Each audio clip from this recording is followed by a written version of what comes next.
What's up, everyone? Welcome back to the Bootleg Football Podcast, AFC East Draft Review Edition. We've got a long show, lots of meat to get through, so I'm not going to waste any of your time. But we do have a little bit of a tradition here, obviously. EJ, how you doing?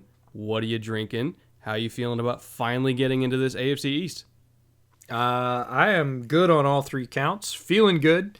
Really excited to talk AFC East because we all have some interest there, but most of these teams had really good drafts, picked a lot of players that were high on our lists.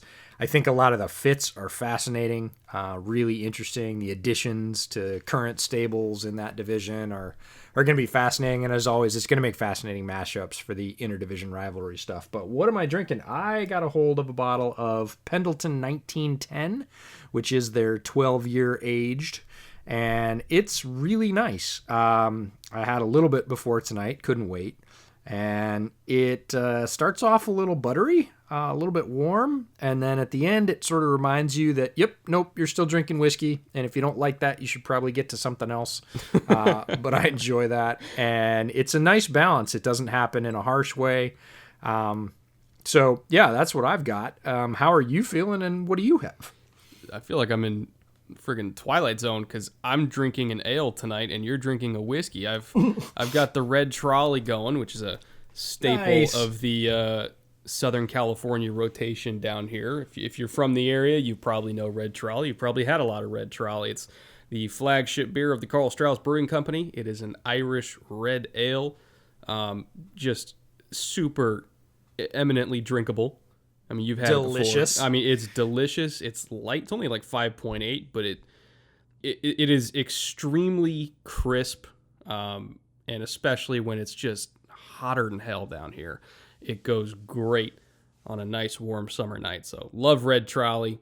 But let's get into this AFC East. We're going to start off with, I don't want to say they're our favorite team in the division, but I think we just love their identity more than anybody else in this division because they are a rough and tumble football team that knows what they are. They know what they want to build to be.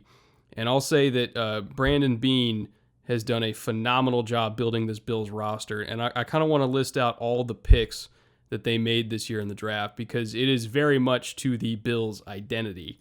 So we got AJ Epinesa all the way down in round 2. Remember, they used the first round pick on Stephon Diggs, so we can count that as their first round pick. I still probably would have used that first rounder on a rookie receiver so that they would be cheaper and you have the contract control, but I get it. They feel like they're in a window. They wanted, I guess, more of a proven thing. So I understand why they used the first round pick on Diggs.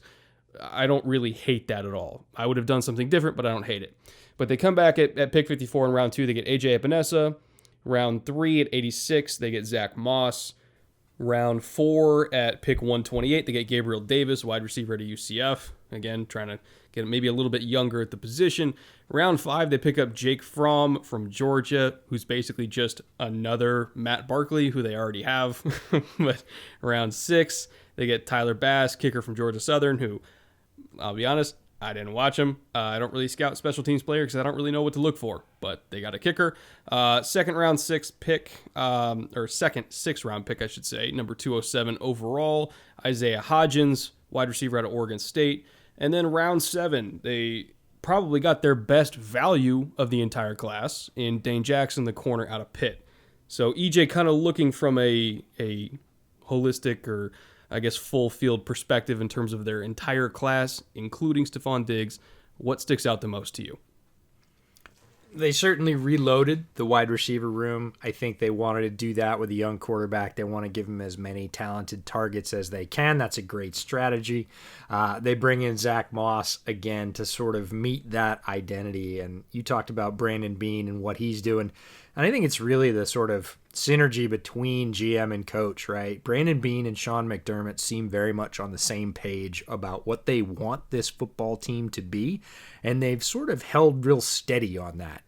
They've been doing the same thing pretty much since McDermott took over, and this is building a team in their identity, right? In their image that can do the things that they want to do. And it feels like they're really starting to round that out. As you look at the roster, as I dug down through the roster, looking at the new players and the players that existed, it just feels more of a type.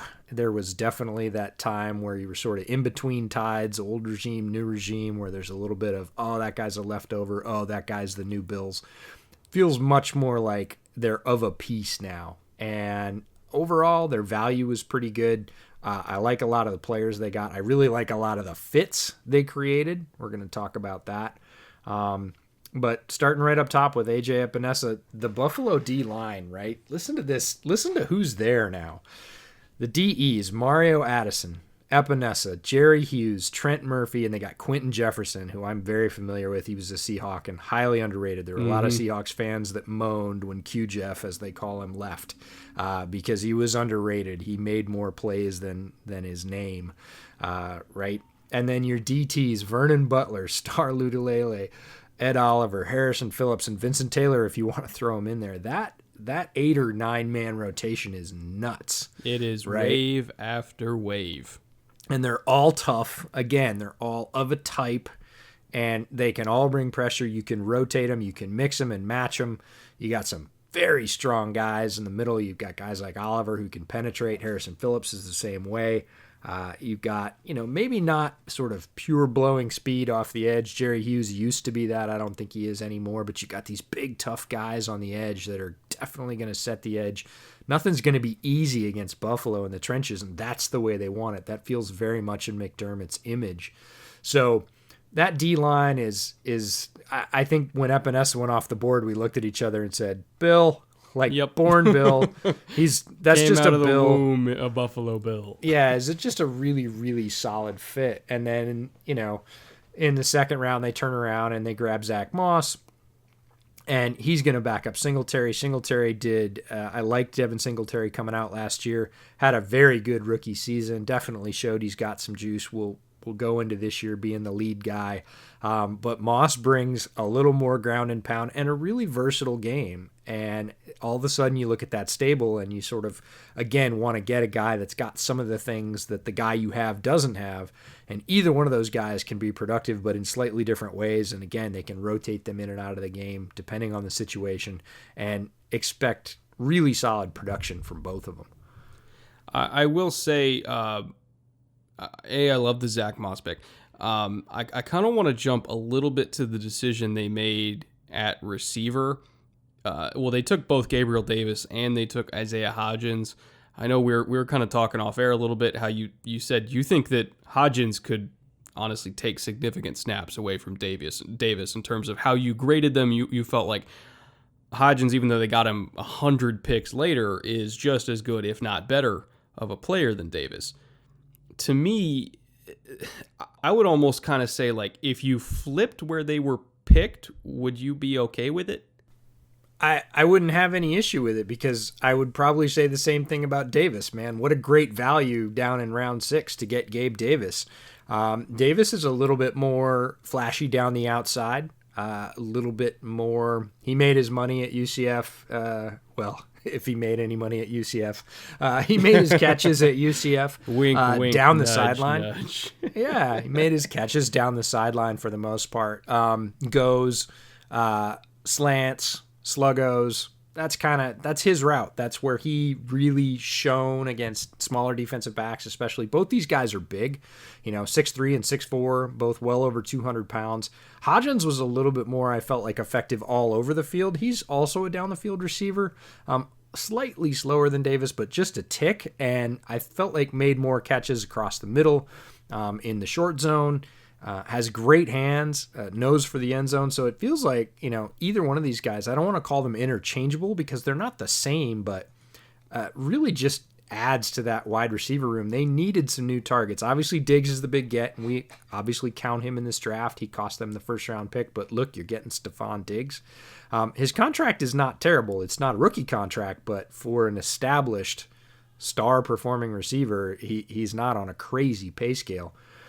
It's like $15 million or something like that, which and not the bad. cost control doesn't ramp up. It's not one of those crazy backloaded contracts that's really going to kill the Bills. So I can see why they made the move.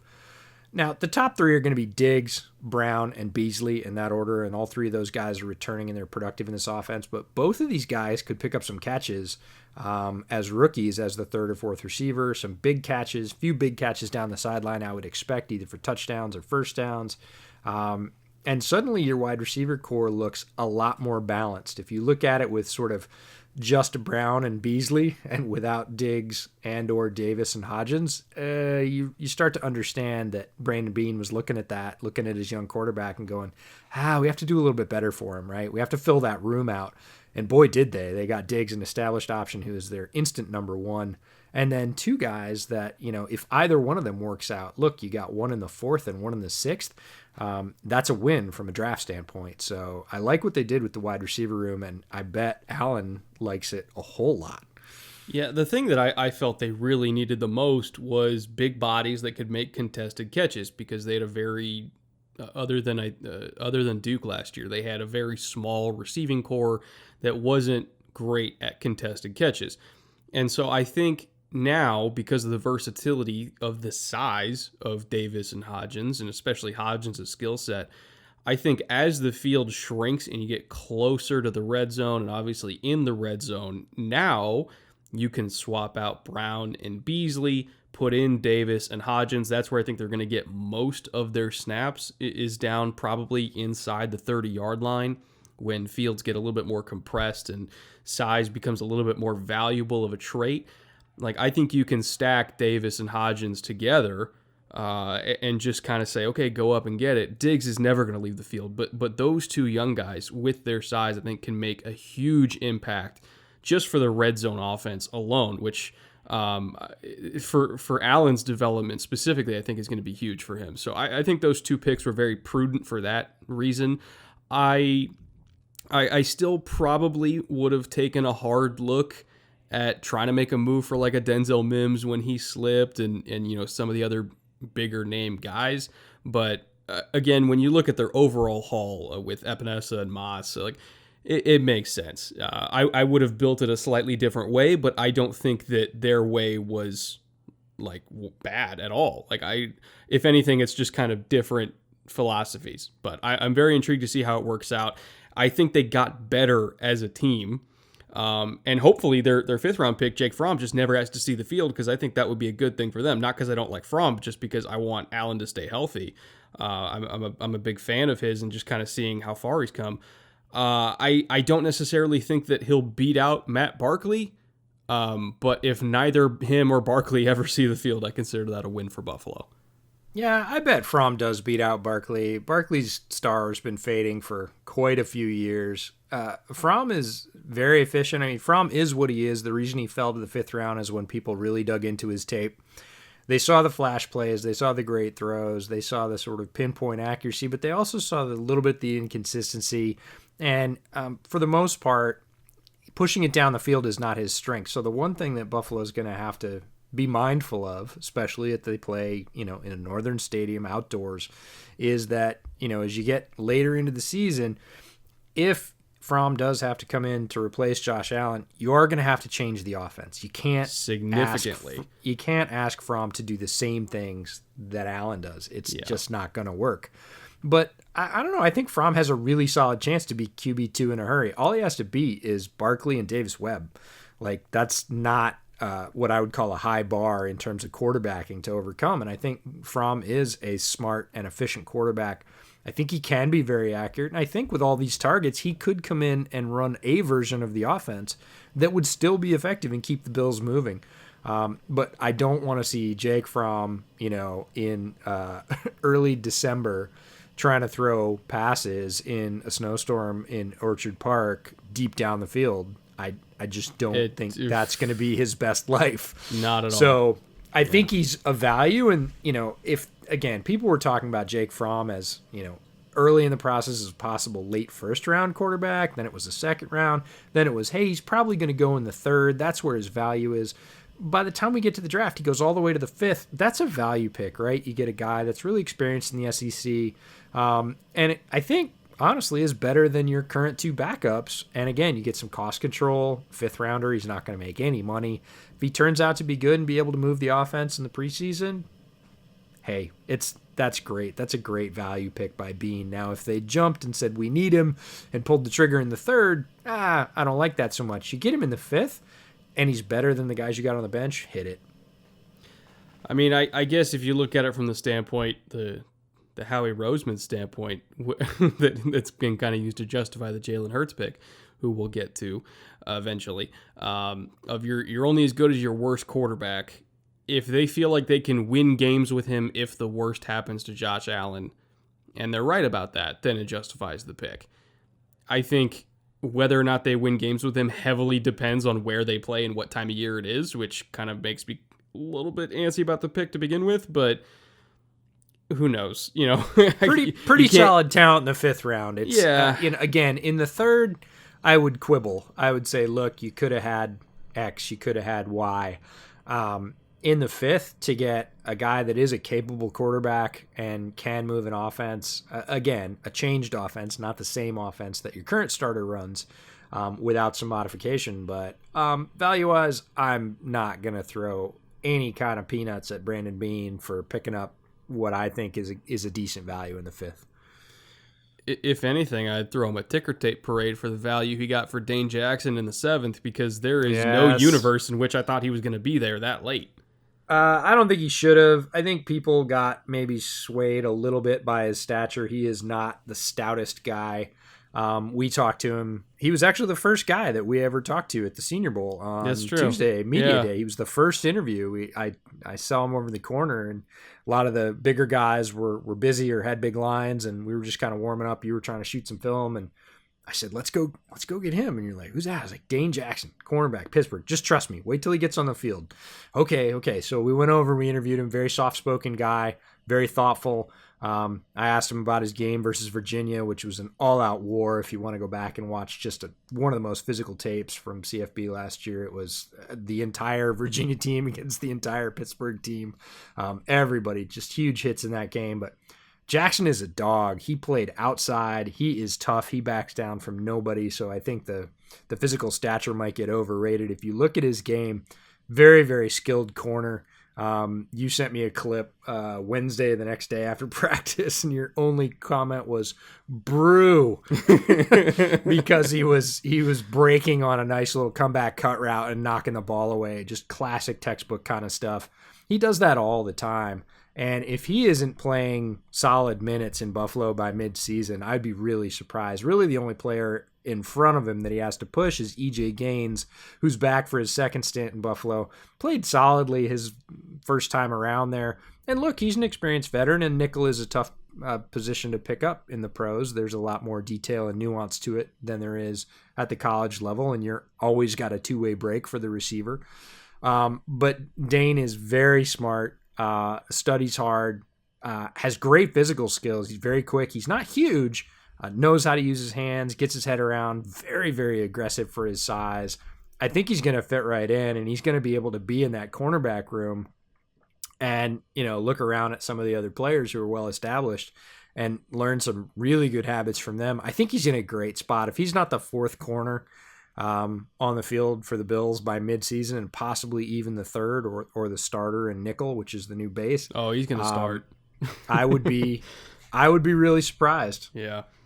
Two observations from the Senior Bowl, which was my first exposure to him. I remember I was talking to you the day before we talked to Dane over a plate of ribs, and I was like, okay, who's your guy here? And who are you excited about? Who does you were selling me about? On Dane. And when we first talked to him, what was hilarious to me, and I don't know if this was intentional, but they had him standing right next to Alex Taylor, who is a mammoth human being. He's like 6'8". And so he had one of the smallest players at the Senior Bowl standing next to, I think, the largest player at the Senior Bowl, and it was freaking hilarious. They look like two different species. But when you get on the field, Dane's a better football player than Alex Taylor is. I know they play different positions, but Dane knows what the hell he's doing. And we were watching him from the bleachers in I think it was the team portion. The team it wasn't 7-on-7. I think it was full team portion. And the thing that makes him really good is not just the physicality and the technique and everything like that, but it's the intelligence. we were watching him, and we actually asked him after that practice too, like, hey, we saw you do this. What were you thinking? And he was reading the splits of receivers and then shifting his leverage in his alignment literally 2 seconds before the ball was snapped because he knew what route was coming. And so he was showing one leverage and then shifting his alignment right before the snap and just completely shutting down these routes. Particularly, he saw a reduced split from a receiver, knew they were going to be running a fade out of it, shifted the outside leverage and just beat the dude up along the boundary. And then he saw a motion into a stack, immediately calling out screen, widened himself so that he could get a good angle and beat the block and take it down for a tackle for loss. I mean, he is so friggin' smart. And when you combine that with technique and toughness, he's a Buffalo Bill. That's what they want. They want toughness and they want intelligence, and everything else is just a bonus to them. And so I think he's going to fit right in. He's going to make the roster, and I agree with you. I think he's going to start. Well, let's go to the team that the Buffalo Bills are building to take down. And this is the big kid on the block and has been for the last, 20 years, right? New England has literally just mashed that division forever, it feels like. And we're at a not completely different place. A lot of people predicted that both the head coach and the quarterback would leave at the same time. The quarterback has moved his way on down to Tampa Bay. So it's going to seem very strange to see anybody starting behind center besides Tom Brady. It sounds like it's going to be Jarrett Stidham. They are set on that. Belichick's still there, and he really sort of gets to prove his theory now that, hey, it's not the quarterback, it's everything else, it's team. And Belichick is the coach and GM, de facto GM for New England. So does things his own way. I would say he's one of the probably 3 most wild card GMs in the NFL in terms of who he's going to pick as a draft analyst. It's always like, oh boy, the first person pick that I've never heard of is probably going to be a 3rd round safety for New England. Didn't happen this year, but that happens probably every other year. So it's not surprising. But again, Belichick understands his system as well as anybody. His coaches understand what they need. They draft for that. They don't really care what else anybody does. So it's going to be fascinating, as it always is, to see the Patriots sort of reload and morph into something else. They've been a 5-wide passing team with small receivers. They've been a 2 tight end powerhouse. They've been a power running team when they've needed to be. They are as sort of amorphous and changeable as any team in the NFL. And I think he'll do it again this year. But this year, if we're looking at the picks, round 2, pick 37, Kyle Duggar, the safety from Lenore Ryan. Again, in round 2, they picked at 60, Josh Uche, the outside linebacker from Michigan. Round 3, they go back to a familiar stomping ground in Alabama. They get Anthony Jennings, another outside linebacker. Then they double up on tight ends, both again in round 3. So 3 picks in round 3, 87, 91, and 101. The 2 tight ends they end up grabbing are Devin Asiasi from UCLA and Dalton Keene from Virginia Tech. Then they drop down. They don't have a 4th round pick. In the 5th, they pick up Justin Rohrwasser, the place kicker from Marshall. Round 6, again, they have 3 picks. They get a guard from Michigan, Michael Onwenu, Justin Herron, the offensive tackle from Wake Forest, and then Cash Melawia, the linebacker from Wyoming. We're going to talk about him. And then they round it out in round 7 with Dustin Woodward, the center from Memphis. So as you look at all those guys and knowing what we know about New England and what we don't know about New England or what could change, what sticks out to you about the 2020 Patriots draft? They really, really, really love role players in New England. They have Yes, they do. They have a role for you in mind, and you will play that role. And if you can do more on top of that, that's great. You better be able to play special teams. Like, that's a flatline requirement. That doesn't count as doing more. That just counts as doing your job. But they will draft you if you have a specific role to play, and if you're really, really good at it. If you can pass rush really well, guess what? You have a job on 3rd down. You probably don't have one on 1st down, but you have a 3rd down job. They'll rotate you in and out. If you're a hybrid safety linebacker that can kind of play in the box and can, play some man coverage on tight ends and running backs, you have a role there. Even if you can't play deep, as well, it's fine. You have a role. If you are an outside linebacker that can play the run really well, but you're not really athletic enough to be a great pass rusher, well, guess what? You're going to rotate with the guy who is a great pass rusher. If you're a wide tight end, you've got a role. If you're a move tight end, you've got a role. They don't have a whole lot of guys that are masters of everything. You're not going to find a Julio Jones on this kind of team. You're not going to find a Jamal Adams on this kind of team where no matter what, they're going to be great at it. They hyper focus on individual skill sets and they say, okay, can we use this skill set for this one thing? And if the answer is yes, they'll draft you.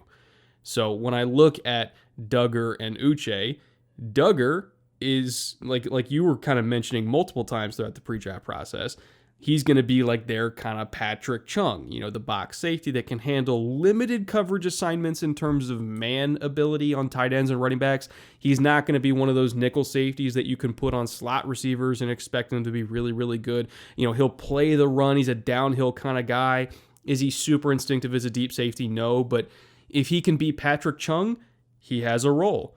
You look at Josh Uche, who I think is he's a firestorm off the edge in terms of explosiveness.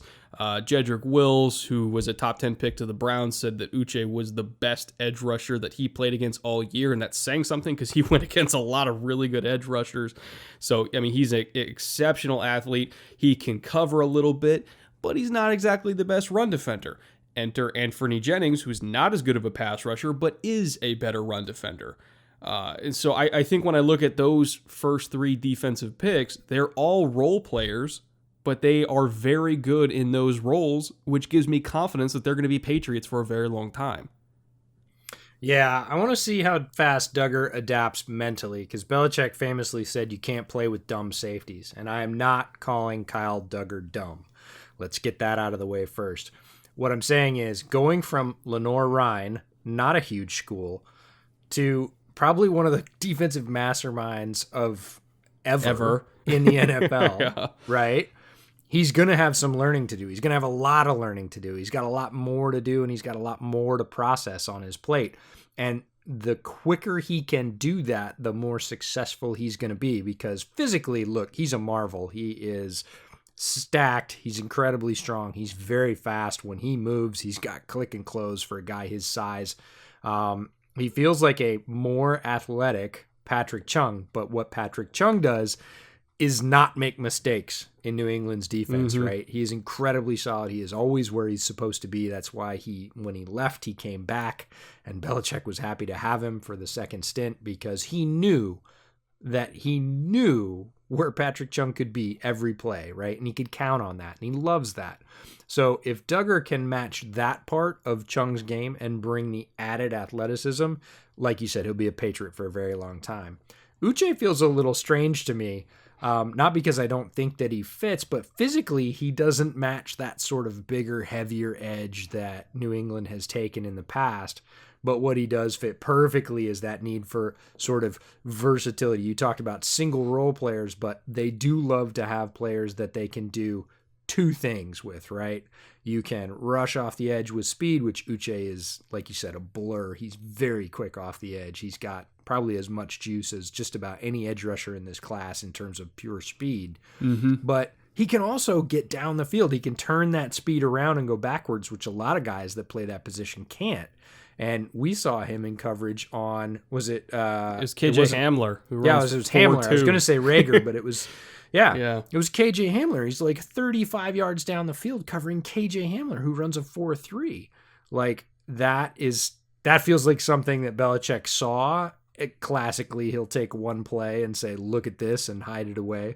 He saw that play from Uche for sure and went, aha, I got a thing we're going to do with you, right? And so he fits that versatility just perfectly. And then Jennings is like comfort food for Bill Belichick, right? He and Nick Saban are famously very good friends.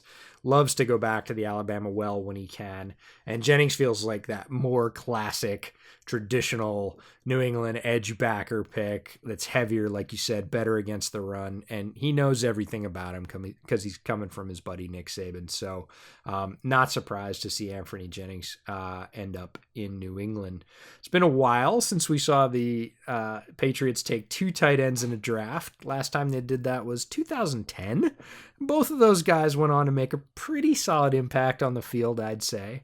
But the thing to remember about those 2 tight ends, famously Gronkowski and Hernandez, was that nobody thought they were a great pick at the time. Everybody looked at them and they were like, well, Gronkowski was injured and Hernandez was kind of inconsistent at Florida. Like, what are they going to do with those guys? And again, they changed their offense completely, really changed the offense of the NFL, come out in a 2 tight end formation pretty solidly all the time. And both of those guys start racking up serious production early in their careers. These guys are not those guys, but then again, we didn't think those guys were those guys at the time. That's a fair point. So, yeah, Devin Asiasi from UCLA looks like a Y tight end, but he plays like a move tight end. He's the flash guy. He's the pick up extra yards, make big chunks out in Chip Kelly's offense at UCLA. Looks like a blocker, but really isn't. They kind of had to hide his blocking at UCLA and just hope that they could get big chunk plays out of him in the passing game. So he's more the Hernandez guy here who's going to, make some flashy plays over the middle and sort of tight end split out seam routes. That's Asiasi's role. Dalton Keene, a little bit more the classic blocker type, heavier. And again, can they play him in a stack? Can they play him at the same time? They can, and I bet they will. Obviously, there's a hole for the first time in a long time at the tight end position in New England. And again, these guys have their roles and they're going to rotate them in. They might play them together, but they're going to rotate them in when they need the thing that they do the best. With these tight ends, I understand the role that they're going to play. And in a vacuum, I don't necessarily dislike the picks. But I will say the next 6 tight ends that were taken after them were all guys that I thought would have gone specifically to the Patriots ahead of the 2 tight ends that they took. These are the 6 names: Adam Troutman, Harrison Bryant, Albert O, Colby Parkinson, Bryson Hopkins, and a show favorite, Charlie Warner, who ended up going in the 6th round of the 49ers, who's an excellent tight end in his own right, especially as a blocker. All 6 of those guys, again, if it was me, I would have taken any of those 6 over the 2 that they took. Value-wise, in a vacuum, were they bad picks? No, not necessarily, but I do think in terms of the other guys that were on the board, my priorities personally would have been elsewhere. Yeah, I don't disagree. I every name you read off, I had rated above these 2 guys. But we're back to Bill Belichick being the de facto GM, and he's just like John Schneider. Yeah. And when John Schneider made his first-round pick out of a linebacker at Texas Tech, right, Jordan Brooks, everybody went, what? And John Schneider said, I don't care what you think. And Belichick was the same way, I guarantee, about these 2 tight ends. There is something or some things about their games that he looked at and said, they're ours, they're the ones, go get them. He doesn't care that he picked him in the 3rd and that he probably could have got, frankly, both of them in the 5th. Probably. He doesn't care. Yeah. Not at all. Not one bit. He hasn't lost, I guarantee, one wink of sleep over this at all. He goes, these are my guys because they do this, and I saw him do this against this guy. Like, Belichick is notoriously detailed in scouting and film study, and he knows what he got out of these guys. Now, if they can continue to do that or project the way that he thinks in New England is a crapshoot, it always is in every team. If you hit 30 or 40% out of your draft picks, you're doing great. So if one of these guys turns out to be a decent solid starter in New England for the next 3 to 5 years in the 3rd round, that's great. He got solid value. Am I going to argue that all of the guys you mentioned I like better than both of these guys? No, they were both lower rated on my board than all of those guys. And specifically a guy like Albert O, who can do the size speed thing down the middle and really be a red zone threat, I thought would be a very sort of tasty pick for New England. But look, Bill Belichick's Bill Belichick for a reason, and I'm me. So I'm not going to question him. I'm going to say I would have done it differently, just like you did. I'm not going to say he did it poorly, because we'll know in 2 or 3 years whether, we were more right about those guys or he was more right about these guys. But he's earned the benefit of the doubt. Yeah, sure. Odds are he's going to be more right than we are. Generally, yes. But our opinions, will at least note them on the off chance we get it right. we can look at it in 3 years and say, hey, look, we made one decision better than Bill I was Belichick going to 3 say, years it's ago. the one thing we've got on Bill Belichick. He's got 25 years, and this is the one thing. Nah, we'll see. What did you think of their kind of 3-pack of day 3 offensive linemen, of Michael Onwenu, who is, at least I think I pronounced that correctly, Onwenu, from Michigan, who is absolutely massive. He's 6'3", 345 with like 34.5-inch arms. Just an absolutely huge human being. Justin Herron from Wake Forest and Dustin Woodard from Memphis. What was your initial reaction to them kind of taking a shotgun approach to the offensive line, just kind of getting as many guys as they could? To me, this really this really matches and a Pat's pattern. 3 of the last 4 picks are O-line picks, and that pattern is unheralded guys that the coaching staff, again, thinks they can mold into competent players. And that's not a lottery that they've lost a whole lot. They've done it fairly often over the years. Ted Larson was a round 6 player. Marcus Cannon, a round 5 player. Trey Jackson and Shaq Mason were out of round 4 in the same year. Ted Karras, a year or 2 later, round 6. So the likelihood that one of those guys at least becomes a starter is better than average. And I wouldn't doubt if 2 of them do, because the Patriots have shown this ability to say, again, these guys have certain traits in our system. Nobody else values them, and we will cull them basically out of the bottom rounds of the draft. We will plug them in, and they will play very, very competently for us. So I was not surprised. I certainly wouldn't have been able to pick them out of a bunch and say, these are the Patriots guys based on a profile. I think that's a little bit easier to do. Not easy, but easier to do with John Schneider than it is with Belichick, because his thing so much isn't necessarily size or an arm length threshold or anything else. It's these guys do the thing we need at the spot we project them to. Are they all going to make it? I doubt that. Draft averages say they aren't. Would 1 or 2 of them making it surprise me? Not in the slightest. All of their successful day 3 linemen and all of their success as a team, all the great offensive lines they've had, if anything, I think it just kind of strengthens the case that Dante Scarnecchia should be in the Ring of Honor the second he decides to retire again. Because my God, so easily, so easily, that guy has best offensive line coach ever. Yeah, that guy has turned chicken soup out of chicken feathers for so long that it's amazing. And the fact that they've had so much success. Everybody says, look, you build from the inside out. You can't do anything without an offensive line. You got to protect the best asset on the team, which is, Tom Brady for many years in New England. And they've done it with, again, 4th, 5th, 6th round players. Have they taken tackles in the 1st and 2nd round? They sure have. And have they been good? They sure have. So that doesn't really that's not a counter argument, right? A lot of teams only get their top offensive line picks right, and the guys from day 3 usually don't contribute. The Patriots have done it up and down the board. It is. I can't at all disagree with you. This Scarnecchia is one of the best football coaches we've seen probably in our lifetime. A little less heralded than some others, but no less effective. I think the reverence that other coaches within the game have for him is sort of vote enough for minimum Ring of Honor. If not, I could see him going into the Hall of Fame eventually. I know that's unlikely to happen just because of the voting structure.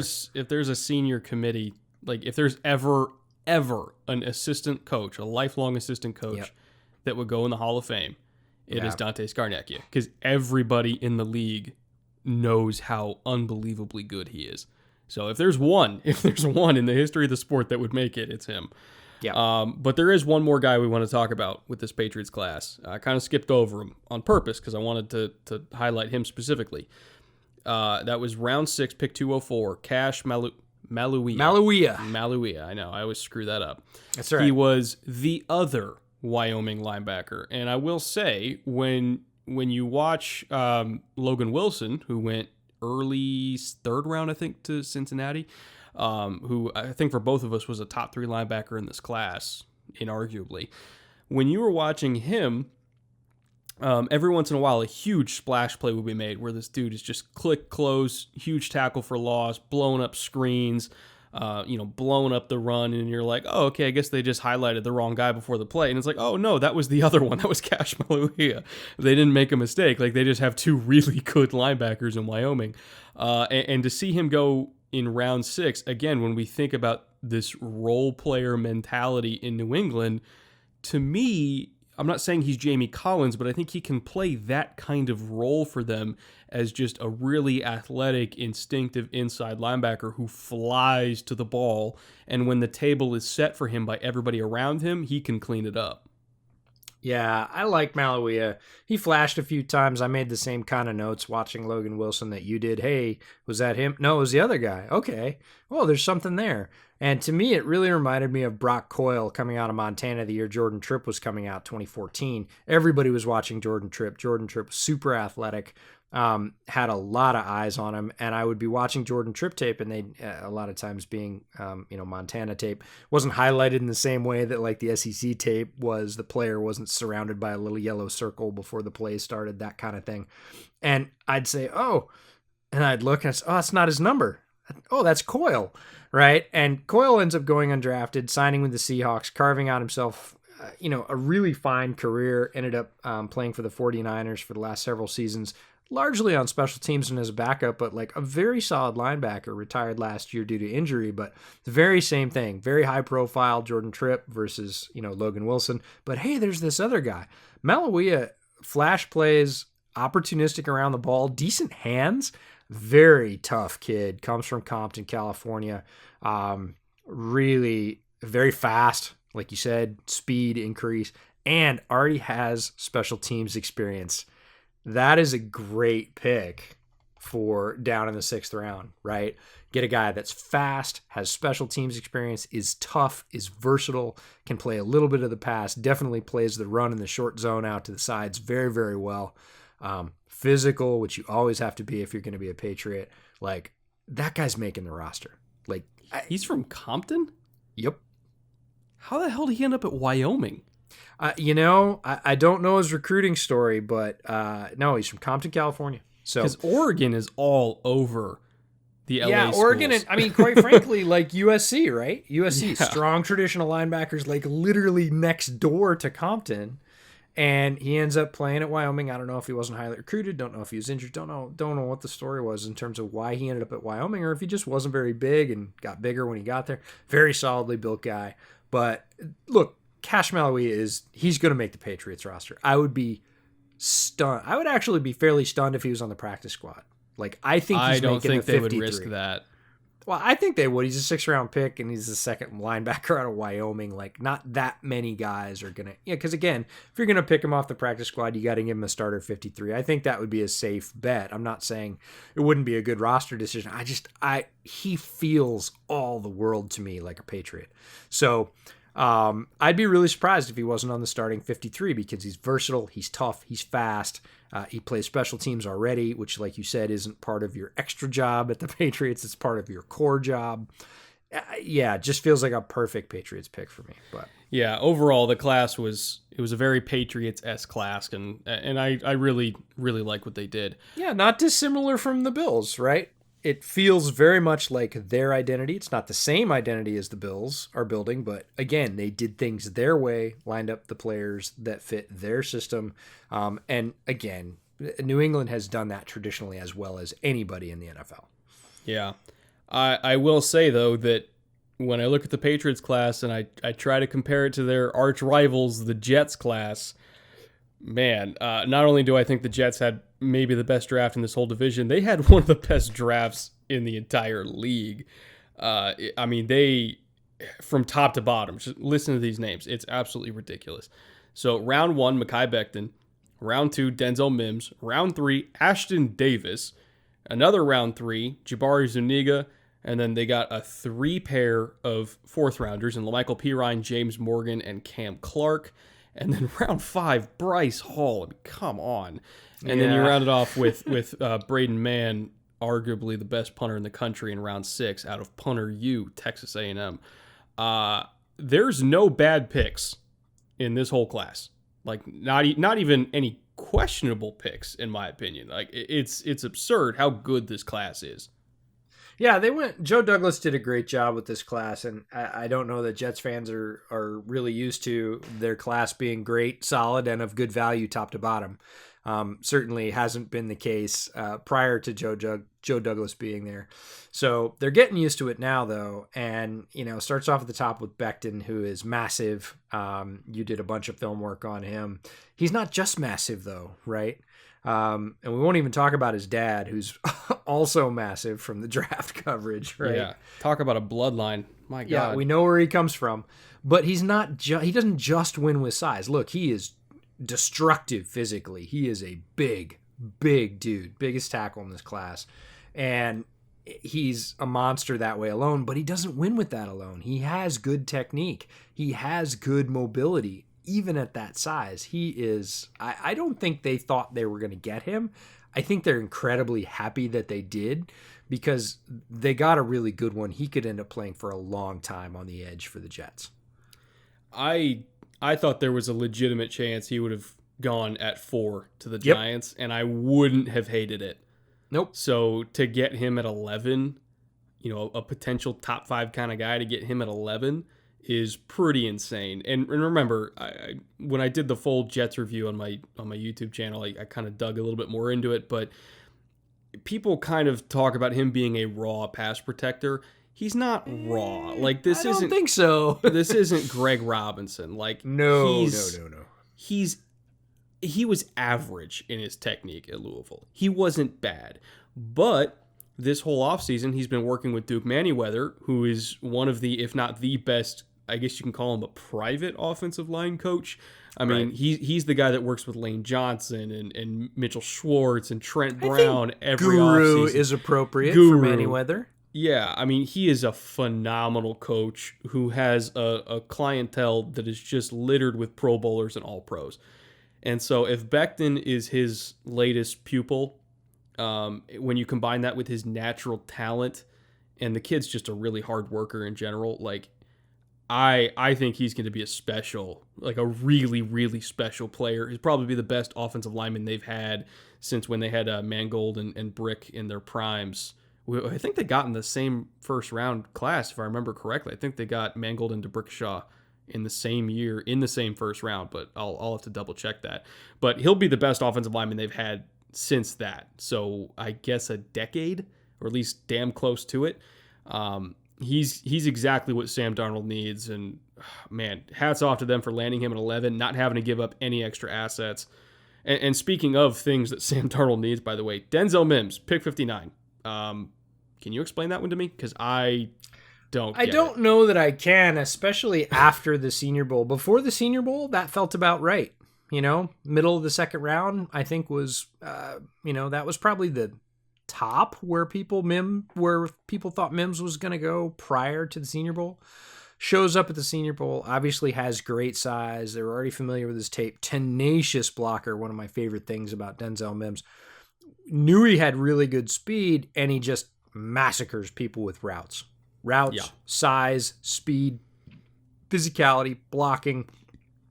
All of a sudden, people come away from the Senior Bowl and they go, we might have been around light on this guy. Like, where's the weakness? Show me the weakness, right? Tell me if he has slow feet or bad hands or just doesn't block, or nope, he's all those things. He's got really good hands. He's got great size. He's really fast. He just destroyed the defensive backcourt at the Senior Bowl. And so there was a lot of good DBs there too. Yep.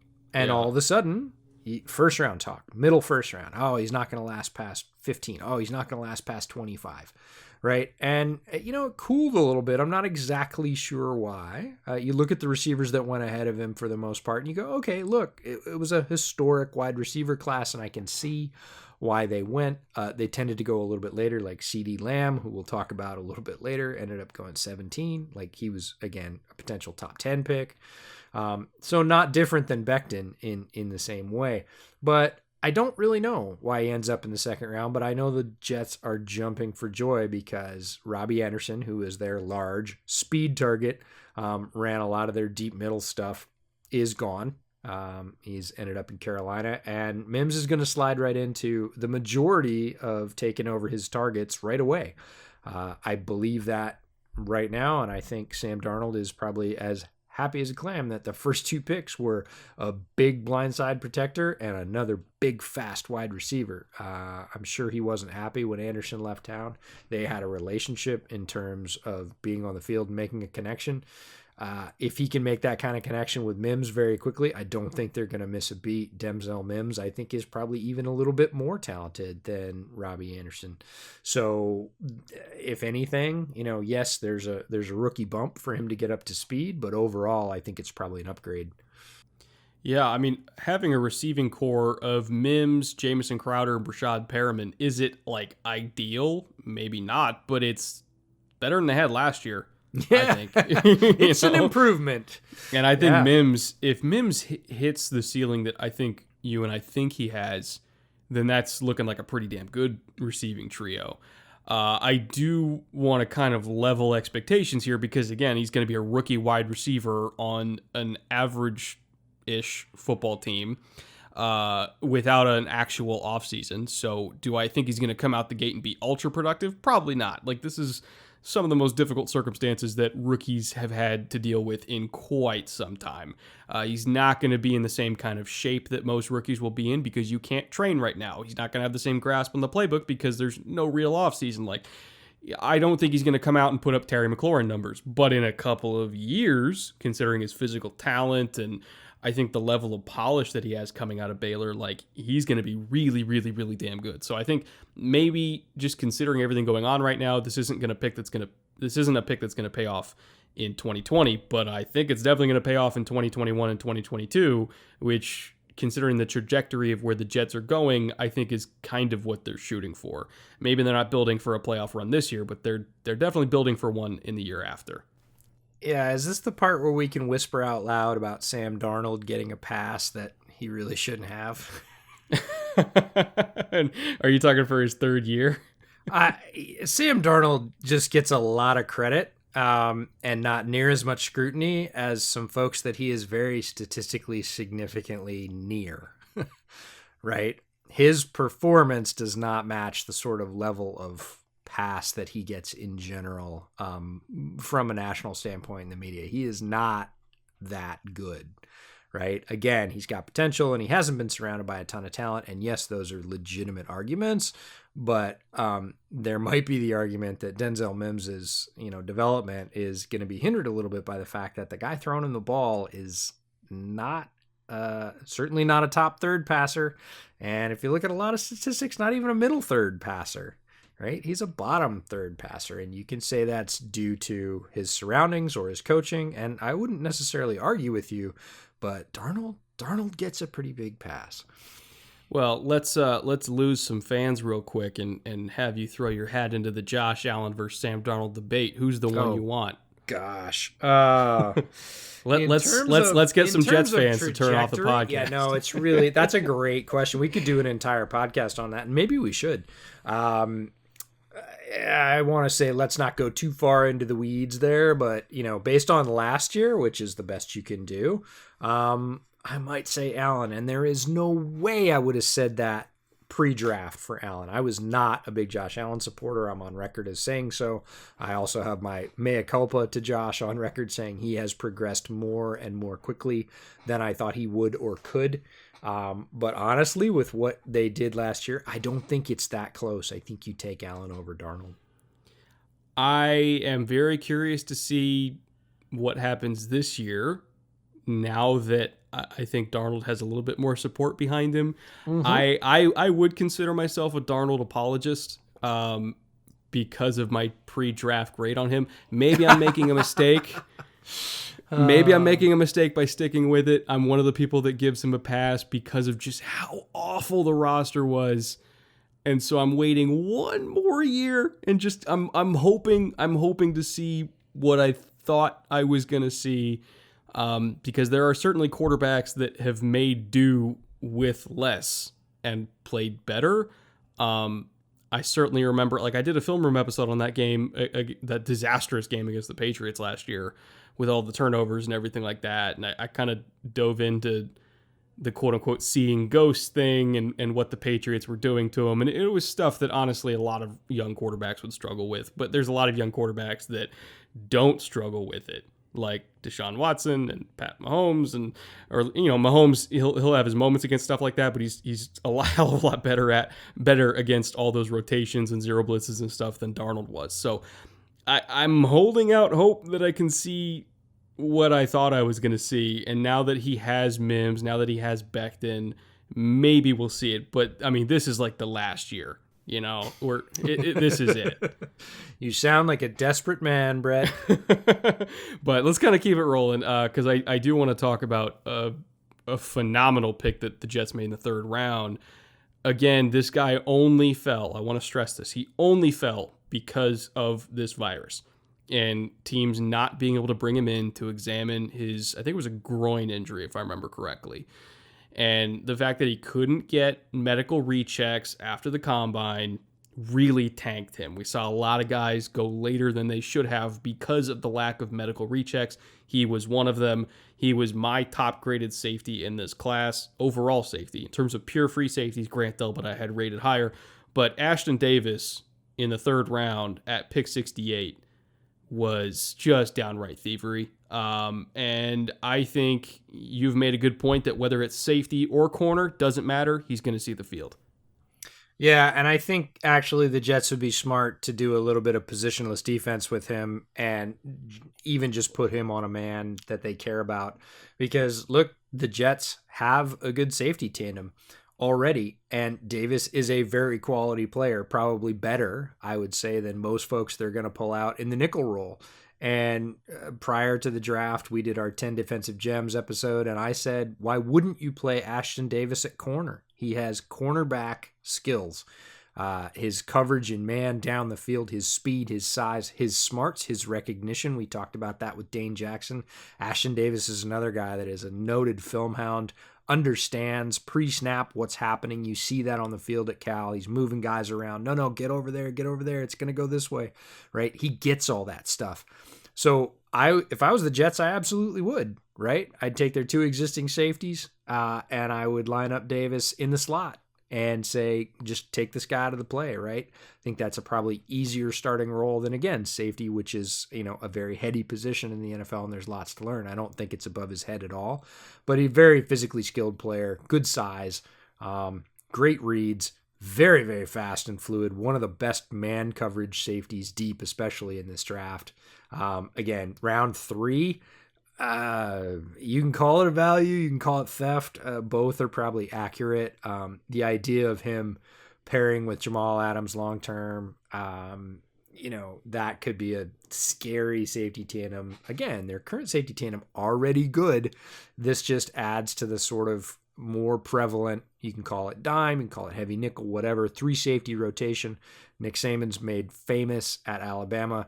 The Jets can run that all day long and have 3 very quality defenders on the field at the same time. Yeah, whether it's Jamal, whether it's Davis, whether it's May, I literally don't think it matters. They're going to have good safeties, and they have injury insurance in case somebody goes down. So I phenomenal pick. That was just pure value. Somebody where it's eventually they're looking at each other in the war room or their Zoom call or whatever they had, and they're looking around. They're like, guys, like, okay, let's stop screwing around here. Like, just take him. Like, yep. I think there was 11 picks later, 68, 79. I'm not a math major, but I think that's 11 picks. Jabari Zuniga, to me, screamed like one of those picks where it's like, look, we have nobody else. We have literally nobody else. Let's take somebody that we know can start and be solid, not spectacular, but at least an upgrade to what we have. I think that he'll probably be able to beat out Harvey Lange, even without an offseason. He'll probably be able to beat out him and then start across from Jenkins. And we were kind of going through it before the show. Like, going into the draft, like, here was their outside linebacker group: Jordan Jenkins, Harvey Lange, Frankie Louvu, Terrell Basham, Amon Gooden, Wyatt Ray. I mean, all these guys that just nobody knows. And I've only heard of 3 of them, and that's me. Yeah, So this is the rough part when you're going through this stuff, and you, especially with teams that maybe you don't watch as much or pay attention to. Look, the league moves very fast. There's a ton of player transactions every week. I don't think a lot of casual fans realize how many player transactions there are with every team every week, whether it's elevations from the practice squad or signing or releasing or whatever else. Let's just talk about the complete shift in the Jets defensive line for a second, because a lot of casual fans that are not Jets fans think, oh, the Jets defensive line, like, it's stacked, it's loaded, right? 2016, not that long ago, the Jets defensive line, Leonard Williams, Mo Wilkerson, Sheldon Richardson, Steve McClendon, and Jarvis Jenkins. That's the 2016 lineup. That's like straight fire, right? That is strength of the team, most likely in those years. 2020, I'll spot you Henry Anderson. A lot of people couldn't name him, but I actually liked him in the draft, so I followed Mr. Anderson. And he played well for the Jets, got himself a contract extension. So Henry Anderson, I'll give you. And then, look, Quinnen Williams was a top pick. I'll give you those two. And if you're not a Jets fan and you can name two more after that, I'm really impressed. Like, really impressed, because they come from places like Connecticut, Stephen F. Austin, Troy, Fort Hays State. Like, these are not big name guys. Not saying they're not decent players, solid rotational players, whatever else.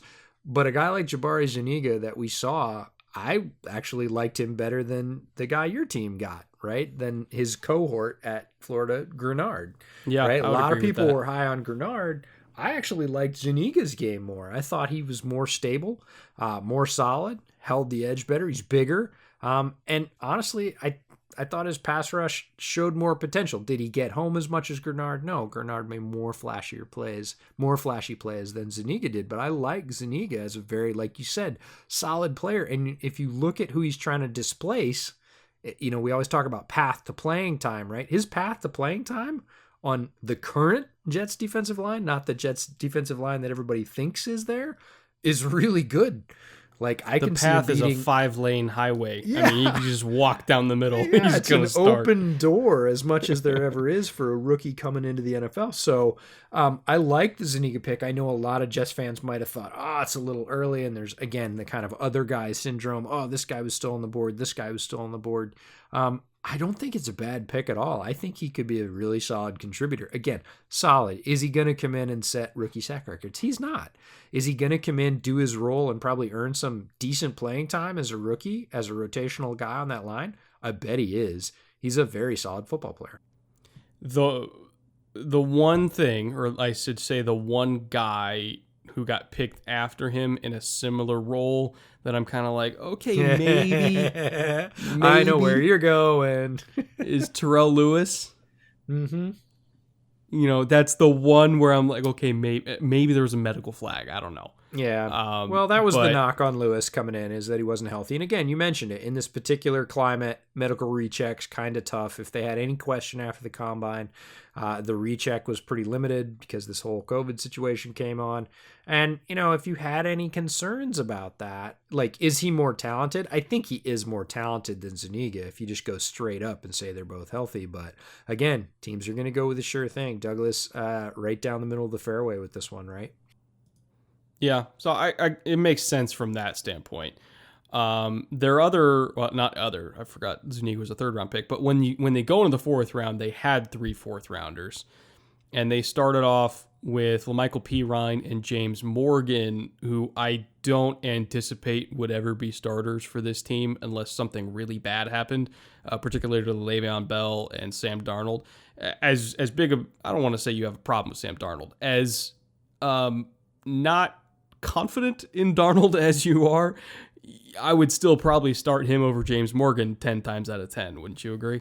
I would agree. I like Morgan. I was a Morgan sort of supporter in terms of, again, the proper role, which is developmental quarterback. Like, there's something there. Let's see if we can work with it. It is not to come in as a starter. I never throughout the pre-draft process said, oh, James Morgan's going to be a starter and a quality starter in the NFL. Who knows, right? You're getting picks down. And his production in college was not great. He has great physical skills, but we've seen lots of guys, especially at the quarterback back position with great physical skills, never translated it into production for one reason or another.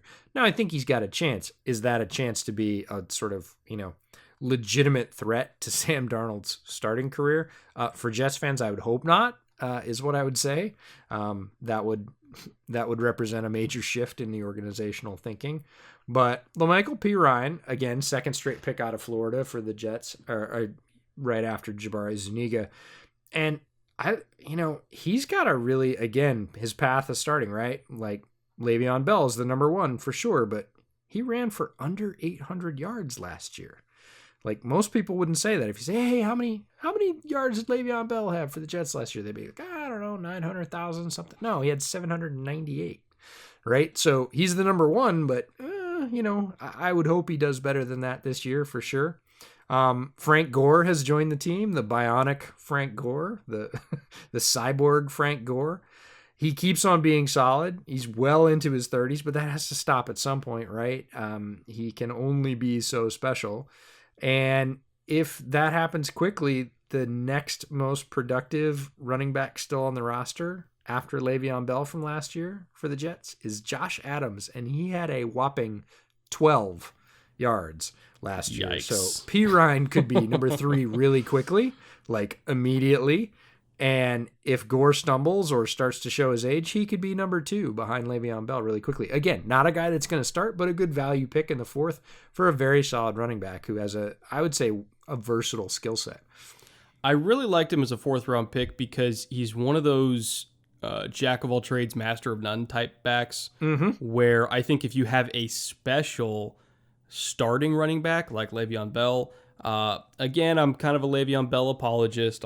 I attribute a lot of the problems last year to their god-awful offensive line. But at the same time, he's 28. We're kind of on the backside of a running back's prime. He's probably only got 2 quote-unquote prime years left. He has a lot of tread on the tires, including his time at Michigan State. I recognize he's not going to last forever. But when you have an alpha kind of talent like Le'Veon Bell has shown himself to be in the past, you want a guy like LaMichael Pirine that's a jack of all trades, master of none, that can just take hits off of him, kind of preserve Le'Veon for as long as you possibly can while he's still in that pre-30 years old window. Take as many hits as you can, and then if it's a big down, if it's a 3rd and 7, like if it's a huge short yardage opportunity, when you really need a fresh Le'Veon Bell to be at his best, that's when you bring him in. So, do I expect to ever see Le'Veon getting 25 plus touches in a game ever again? Maybe once or twice, hopefully in a season at most, but I think mostly it's going to be in the 15 to 20 total touches range, like including receptions, and then probably Pirine taking the majority of the work on top of that to keep him fresh, and then Frank Gore coming in for like a few touches a game, but mostly I think Frank's going to be there for like leadership, veteran presence, that kind of stuff that coaches love. Don't tell him that.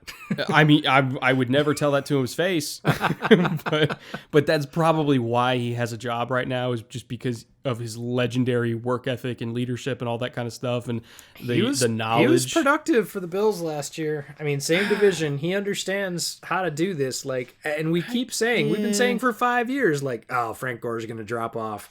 The early career injuries, the tread, just the pure number of touches in that guy's career. It's staggering, but we're really not on productive. tread anymore. We're on the rims. Oh, and wearing them down, getting towards the lug nuts, you would think, but still, he had almost as many yards in Buffalo last year as Le'Veon Bell had for the Jets.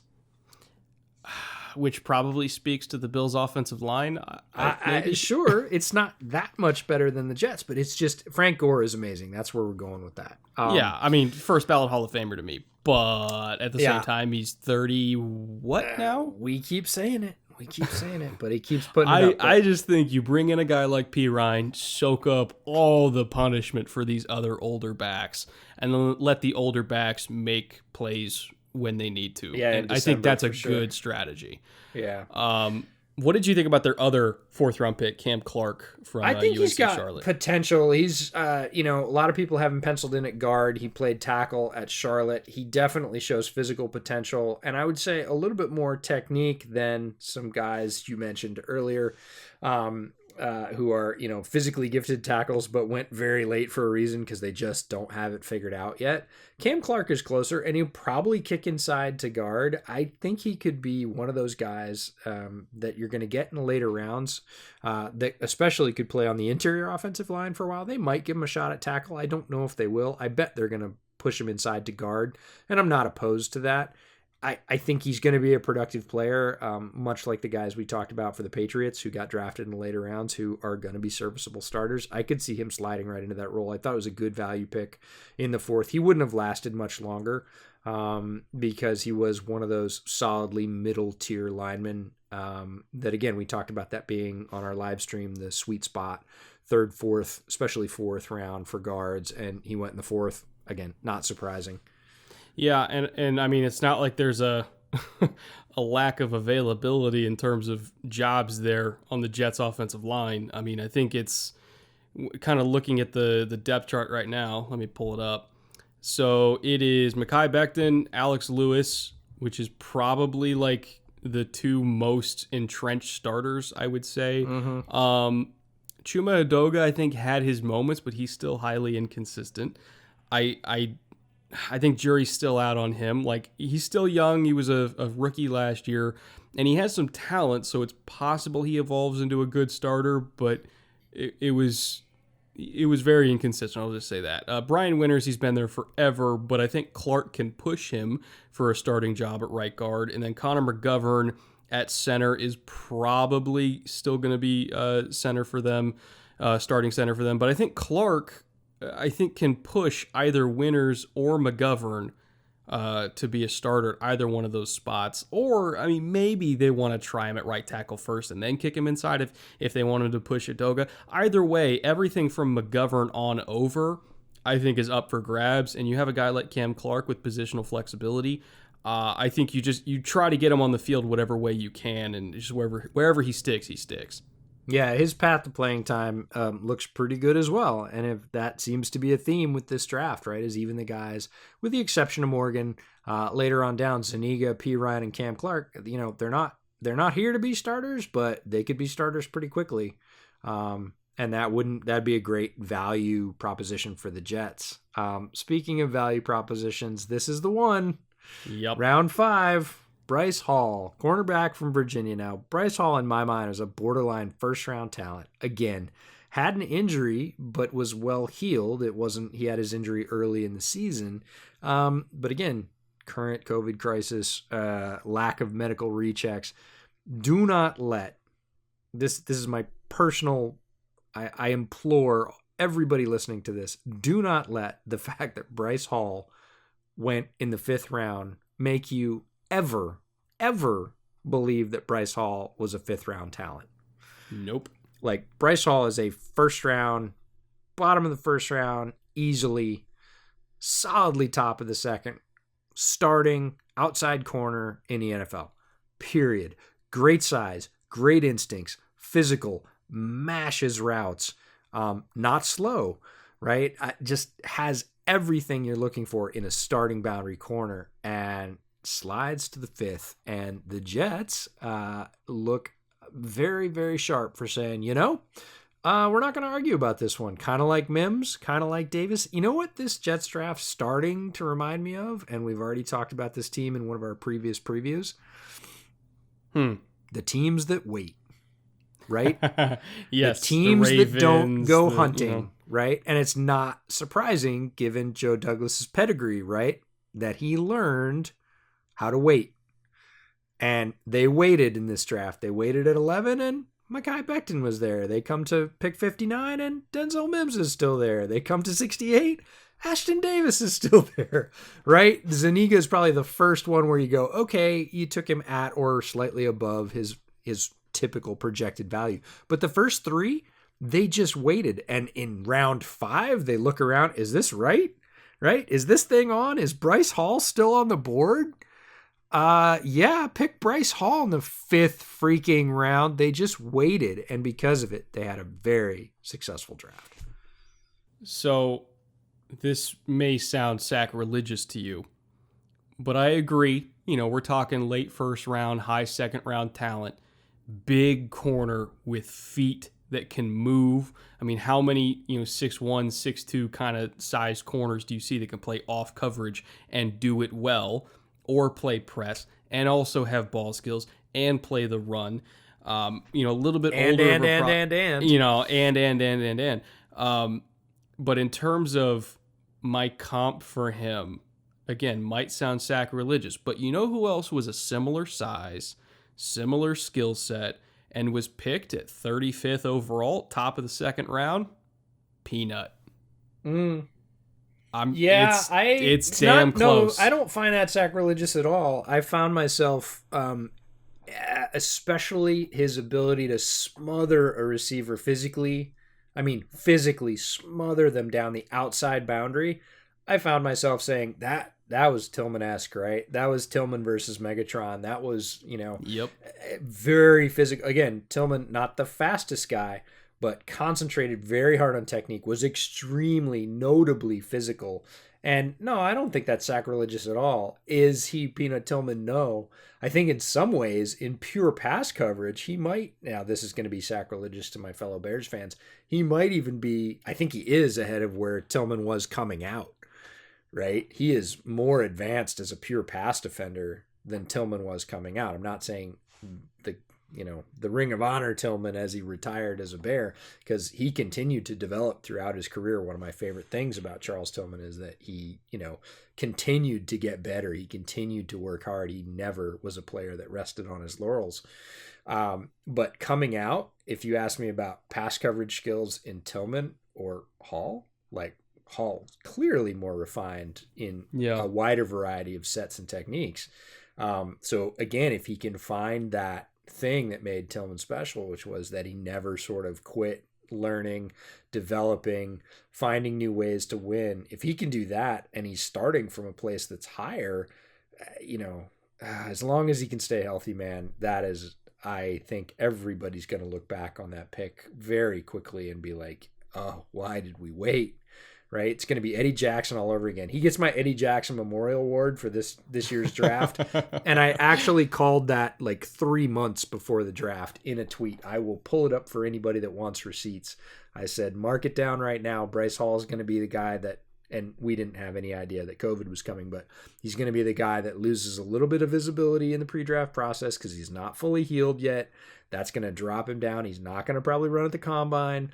That's going to drop him down a little bit more. And I said he's going to get picked in like the late second or early third, and everybody's going to be like, he was of great value. He gets picked in the 5th. That's ridiculous. Right? There is no way that a healthy Bryce Hall comes out and quote unquote justifies a 5th round grade. Like that guy, if he's healthy, everybody's going to be like, what in the world was he doing in the 5th? And I'm just going to agree. I think overall, tremendous class. You got potentially, if I count correctly, 6 starters in one draft class. Like not even future starters, but like starters now in Becton, Mims, potentially Davis, depending on if he's a starting nickel for them, which I count as a starter. Zuniga, I think, is going to start. Hall, I think, is eventually going to start, assuming he comes back healthy. And then you can maybe count Braden Mann as a starting punter if depending on technicality. But, you're getting at least 5, probably 6 starters out of one draft class. Yeah, I think the swing votes are probably Zuniga and Cam Clark. Like, either of those guys could start. I'm with you on Davis, even if he's not quote-unquote starting. He's a starting caliber player, even in a somewhat loaded, defensive backfield. Becton and Mims, I think, are penciled sort of from day one. So Davis, yeah, that's 3. Zuniga and Clark, kind of the swing votes, could stay at 3, could be 5. And then Bryce Hall, if he's healthy, yeah, he's on that field. He, for sure. You can't keep him off the field. But, yeah, excellent class by them. And I don't know if I would say that they're the second best class in the division down in Miami. I think the Jets are the best no matter what. But I think you could argue that they're the second best class in the division solely on their first pick, which was Tua Tagovailoa. quarterback out of Alabama. I mean, that alone, if Tua hits, like, they had a great draft, period. But everybody that they got on top of him, Austin Jackson with their second first-round pick, Noah Igbenogany with their third first-round pick, Robert Hunt in the second, Raekwon Davis in the second, Brandon Jones in the third, 2 picks after Ashton Davis, I should say. I guarantee you Ashton Davis would be a Dolphin if he didn't go 2 picks before that. Solomon Kinley in round 4, Jason Strowbridge, Curtis Weaver, both in round 5, Blake Ferguson round 6, Malcolm Perry round 7. Like, even if only Tua hits out of all those guys, which I think more than just Tua is going to hit, it's a great draft. But if even half of the guys after Tua also hit, it's a legendary draft.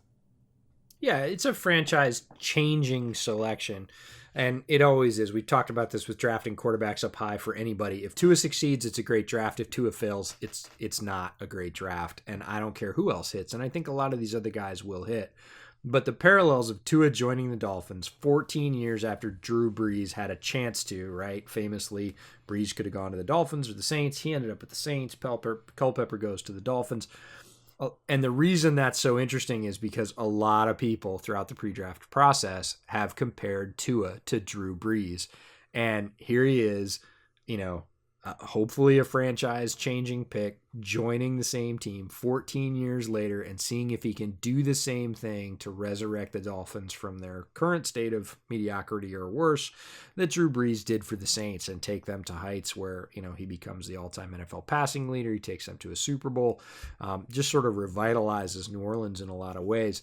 Miami doesn't need the revitalization as a city, but Tua could really help their football prospects in a very similar way. And just the sort of synergy between those two players who are compared to each other, joining what is now the same franchise a long time later, is just going to be fascinating to watch. And I don't think that's an adjective you've been able to honestly apply to the Dolphins for some time. Yeah, I'm trying to remember the last time that I sat down on a Sunday afternoon and was excited to watch a Dolphins game. Yeah, you're like, oh, no, go to the Dolphins game. Like, that's going to be a thing, I think, moving forward. And this really feels like the whole thing has gotten to the point where this new regime, Chris Greer and Brian Flores, again, in a synergy, have made enough moves to clear out the old, bring in their guys, get folks that fit their system. And now Tua is just really kind of the capper, right? He's the tip of that iceberg. It's been building now for a while since they took over. And this really feels like the turning point in a lot of ways. And then the guys below him, I don't want to sort of scrub over their selections as well. Austin Jackson, look, they need a lot of help. It's a young tackle out of USC. Had some injury problems, but showed some great flashes, some tremendously athletic flashes before that. If he comes back healthy and is able to continue to grow, quite frankly, because he's not even done growing yet, he's that young, he could be a fixture on on the offensive line for the Dolphins, and they need that, right? They are I don't want to say bereft of talent, but they could certainly use a talent influx on that line. And then Igbenogany was a guy that was a favorite of yours pre-draft. Again, a young athletic player, young in the position in that he was in his first year at cornerback. He played it in the SEC, and he played really well. He's a wide receiver convert. If he continues to develop and meshes with their defensive backfield system and coaching, sky's the limit for that guy physically. So, your top 3 picks all in round 1, which, we knew going in that the Dolphins had that kind of draft capital. They come away with 3 guys that could really affect some very serious, high-profile, high-dollar positions on that team for years to come. Yeah, I've got a full film room episode on Tua coming out early next week, so I'll kind of I'll let that do a lot of the talking in terms of my thoughts on him. And ironically enough, I compare him to Drew Brees in that episode. So weird. Nobody does that. I know. Nobody else does that. I'm super original, I know. But yeah, I think as long as he stays healthy, he's a franchise-changing quarterback. Does he have the same skill set of Joe Burrow? Not really. Does he have the talent of like a Pat Mahomes, Aaron Rodgers, Carson Wentz? No. But in terms of what he does really well, get the ball out quick, throw it in rhythm, make good decisions, be mobile within the pocket, maybe not so much out of the pocket, but in terms of avoiding pressure in the pocket, he's very good at that. I think he is a high-level starter that you can win a lot, and I mean a lot of games with. And if you kind of strike while the iron's hot, while his contract is still cheap, you surround him with a lot of talent, which they've honestly already started to do. Just look at their secondary alone. Then yeah, you could, within a few years, I think this Dolphins team is going to be making noise deep into the playoffs if they play their cards right. So that alone, I think, makes this a good draft. The Austin Jackson pick, a little early in terms of my grade on him, but at the same time, they were staring down the barrel of Julian Davenport being their left tackle again, and that's a fate that I would not wish on any quarterback, including one that I love as much as Ryan Fitzpatrick. He does not deserve that kind of beating. So while Austin Jackson is not ready, he's better than Julian Davenport. Yeah, there's a tackle run. And they were responding, and it happens every year. It happened to the Dolphins. They got pinched with need, and when you get pinched with need and you are staring at that very non-friendly reality, is what we'll call Julian Davenport being your starting left tackle, you reach. You get the best guy on the board before he goes, because you look at everybody after him and go, if we don't get this guy, our chances of getting a guy that can be a serviceable starter in the near term are not good. So we're going to, quote unquote, overpay. We're going to go a little bit earlier than we would like based on grade, but knowing that we can't necessarily guarantee we're going to get another guy before our next pick, we have to do this. And that's what they did. I don't think anybody thinks any differently about that. But they get a guy at least that's got really good potential and showed some tremendous flashes. Then down in round 2, they go back to the offensive line. They get Robert Hunt. And I want to talk about their other round 2 pick, which is a defensive lineman. So they play on different sides of the ball, but I think of them very similarly. Both Hunt and Raekwon Davis, the defensive tackle from Alabama, are they're ass kickers, physical man. Dudes. They like to beat people up. When you watch their tape, Raekwon Davis is a controlling defensive tackle. Is he super mobile? Is he fast like Neville Gallimore? Is he, super rangy and has a wide variety of hand fighting technique? No, he doesn't. He is a mountain of a dude, and he controls people in the middle, and they do not go by. You shall not pass, right? That's it. And Hunt is a guy that likes to beat people up physically. Guard out of Louisiana Lafayette. Very, very physical player. That was his calling card. They're going to slide him inside to guard. So, guards and defensive tackles, these two guys are going to go against each other in practice. I kind of want the Richter scale reading from that, but I think of them very similarly. And again, you add Hunt to Jackson and the line starts to look better in front of Tua. You add Raekwon Davis and some of the other guys we'll talk about later. Look, Miami's defensive line is ridiculous. They've added Christian Wilkins, who's 6'4", 315, Raekwon Davis, 6'7", 313, and Benito Jones this year as an undrafted free agent in the last 2 years. Like, that middle of the D-line. They have 4 other guys over 310. It's a lot of beef. The middle of that line are posts, man. They're not going anywhere. You're going to have to run somewhere else. So again, it's just sort of what is a franchise doing? What are they building? And Flores wants, some big dudes in the middle that you're not going to move so he can worry about controlling the edges. And they're on their way to doing that with those 2 players for sure. The next guy I want to toot my own horn a little bit about, and that's Brandon Jones, the safety out of Texas. They picked him in round 3, and I might have been the only person in the country that wasn't surprised by that. Brandon Jones was rated consistently, if you looked at pre-draft rankings, 5th or 6th round. And after doing my safety workup on him, I have no idea why, like no earthly idea what Brandon Jones didn't have or couldn't do compared to a bunch of other safeties in this class. I told you about it. I told anybody that would listen pre-draft that I thought he was wildly underrated in the safety class. And I was really sort of gratified when Chris Greer sort of basically said the same thing and picked him in round 3. If you have a question about Brandon Jones's ability, go back and watch his game against LSU in the Joe Burrow Brady offense, right? One of the most prolific offenses in the history of college football. And watch what he did in that game, both going forwards and going backwards, what he was able to do in best game. Pass coverage. Like, he showed everything. He is large, physical, fast, smart, studies extremely hard. Famously did a thing on Twitter where he put together, prior to the combine, a 3-ring binder on every team, their preferred alignments, personnel, what they ran most often, the percentage breakdowns. Like, this guy has it dialed, and I was extremely happy to see all those factors rolled into one, sort of come to fruition with a 3rd-round pick for Brandon Jones. I think he's going to contribute for them really, really quickly and be a solid player for them for a long time. My only question, is not that he's a good player. He's a tremendous player. The only reason why I say Ashton Davis would have gone ahead of him, is because Ashton Davis is my highest ranked safety. But also, Cal's DB coach, who coached Ashton last year and loves him, is now the Dolphins DB coach. So I think if Ashton was on the board 2 picks later, he would have been the pick. But Brandon Jones is not a consolation prize.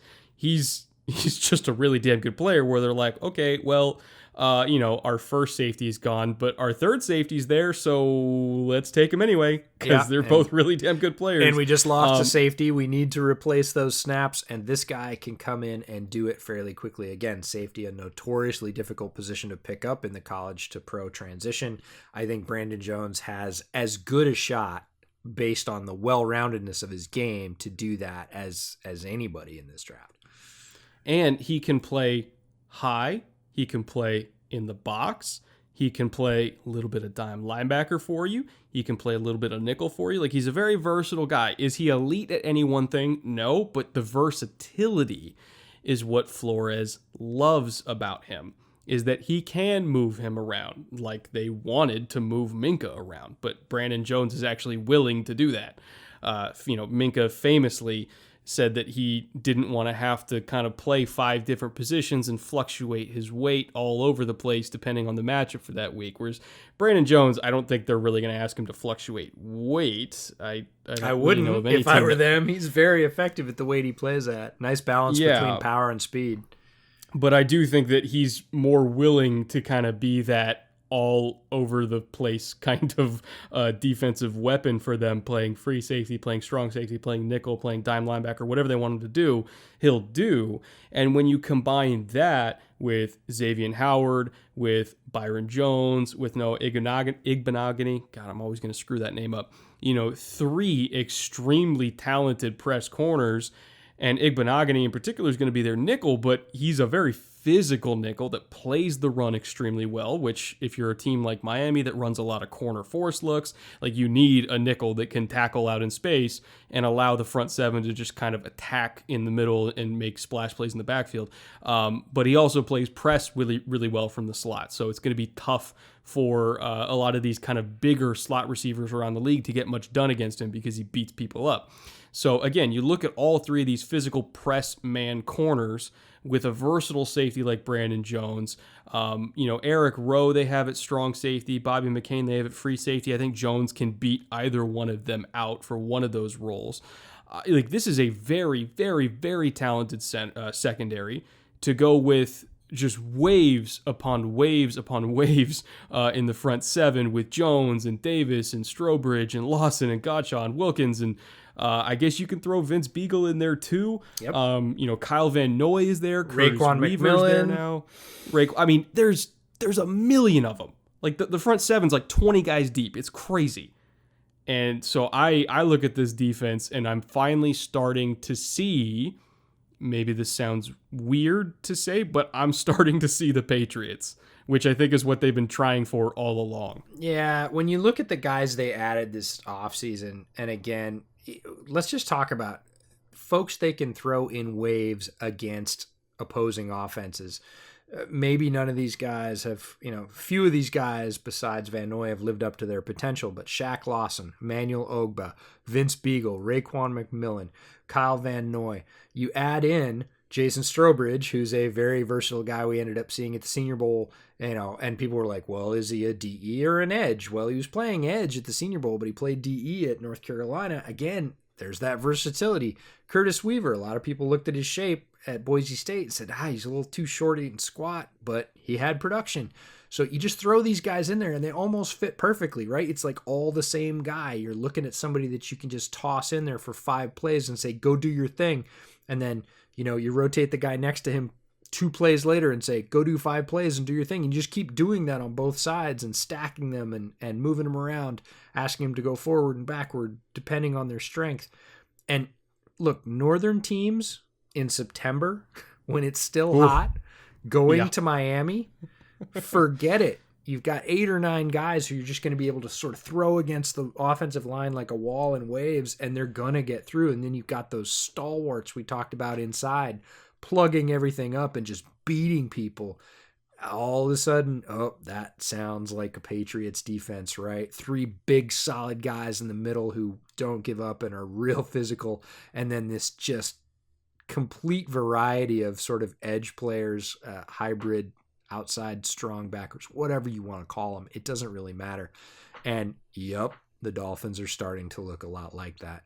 Yeah. So, I mean, if you get that kind of defense, that kind of versatile defense with a million different pieces that have well-defined roles, but also a little bit of versatility to them, to go with a potential franchise quarterback, a developmental left tackle that's probably going to start just out of necessity. Not that that's a bad thing. I think an ass kicker of a guard in Robert Hunt. Like, this is a potential franchise-changing class in more ways than one. And again, even if they just have a 50% hit rate, as long as that quarterback is part of the 50%, the Miami Dolphins are set for a very, very long time. So I really can't wait to see what happens there. In terms of who I think is more set up for success in 2020 to challenge for the division now that Brady's gone, again, it's a wide open AFC East. I would probably put the Bills on the inside track, but they're not that far ahead of everybody else. Yeah, it's straight up competition. And like we said at the top of the show, it's going to be so much fun to watch the individual matchups, the team matchups, the strength unit against strength unit when these teams start to really build their identity and really go at it for the division title in a way that probably hasn't been this wide open in a long time. And yeah, I'd lean towards the Bills being farther along. They gave the Patriots a couple of really good games last year. Now they've improved their talent. Arguably that you could say the Patriots have suffered some quite notable losses. Does that mean they're going to stumble? Probably not with Bill Belichick, but those games are going to be hard fought and they might go in the Bills' favor. And if they do that, look, that's still the crown to the division. It's the key to getting to that matchup. And it's just going to be great to watch. But we're kicking an hour 40. We swore we weren't going to go to 2 hours, so we should probably wrap this up and get out of here and let these folks off the hook. Yeah, this is positively short by our standards, so you guys are welcome for that one. But yeah, we are going to get out of here. So we just hit the AFC East. We are going to hit the NFC East. That'll be dropping in a couple days. Me and AJ are going to record that right after this one, but we'll drop it a couple days later. We got to reload on our alcoholic beverages and then get going on that. So again, thank you guys for listening. We'll see you in a couple days with the NFC East. Eagles fans, buckle up for that one. I guarantee you're going to love and or hate it, depending on how much you love and or hate Jalen Hurts. So we'll see you back then for that. And until then, later.